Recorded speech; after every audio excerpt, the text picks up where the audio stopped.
Hello coucou, de petites vidéos, je fais mon cinéma pour parler cinéma puisque je suis allé voir aujourd'hui en salle un film italien de Francesco Sossei qui s'appelle Le Dernier pour la route avec des acteurs dont je mettrai le nom en annexe.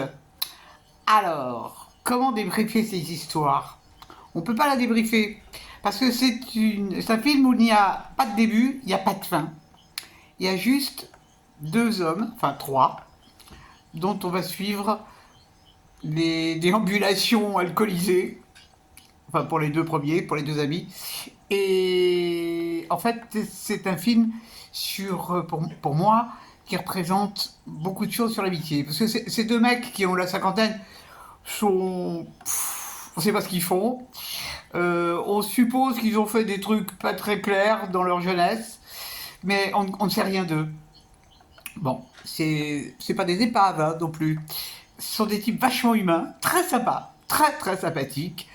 Et alors ils vont rencontrer un jeune homme qui lui est un étudiant en architecture, un peu tristounet parce que bon d'abord il est très branché sur ses études et puis il a une petite jeune femme en vue mais ça fait pas comme il veut. Donc ces trois hommes vont passer du temps ensemble, ils vont parler, ils vont visiter des lieux et c'est surtout leur parole qui est intéressante, leur regard, leurs émotions. Et c'est un film que j'ai beaucoup apprécié. Alors, c'est un film très doux, hein. Il n'y a aucune violence, ni verbale, ni... Non, c'est un film extrêmement doux, euh, qui n'est pas toujours drôle. C'est présenté comme une comédie, moi je veux bien. C'est aussi présenté comme un film qui représente le cinéma italien, moi je veux bien, mais c'est pas pour moi, non. C'est un film qui est ce qu'il est. Bon, ça se passe en Italie, bien sûr, donc ça parle italien. Ça c'est un plaisir à entendre. Mais c'est pas du tout révolutionnaire, c'est pas... Non, c'est un constat ce film. C'est un constat sur la difficulté des rapports humains aussi.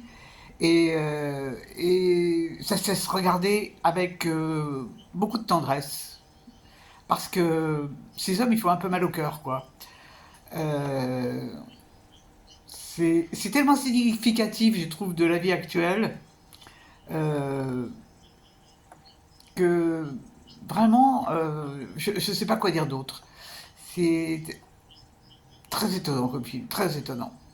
Voilà, je suis content de l'avoir vu. Bon, ça m'a pas euphorisé du tout. Dommage, parce que depuis ce matin, j'avais pas une pêche d'enfer. Chose très rare, j'étais de mauvaise humeur. Mais vraiment de très mauvaise humeur. Je sais pas pourquoi, j'ai peut-être fait des rêves cette nuit. Et donc je me suis dit, je vais aller voir ce film qui va me décontracter. Bon, le fait est que ça m'a décontracté, mais je cherche toujours pourquoi j'étais de mauvaise humeur. Bon, il y a toujours des raisons, mais je ne suis pas là pour en parler. Alors voilà, bon, eh ben c'est un samedi comme un dimanche finalement. Et demain, rebelote, c'est dimanche.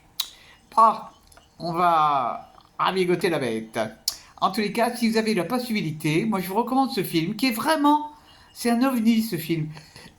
Ça change beaucoup par rapport au film d'hier, au film espagnol que j'ai vu, où là c'était prise de tête. Non, non, là les mecs ils ont pas besoin de suivre une thérapie. Leur thérapie c'est de picoler. Chacun son truc, moi je suis à la grenadine. Alors je vous dis salut, salut, à la prochaine pour parler cinéma ou autre.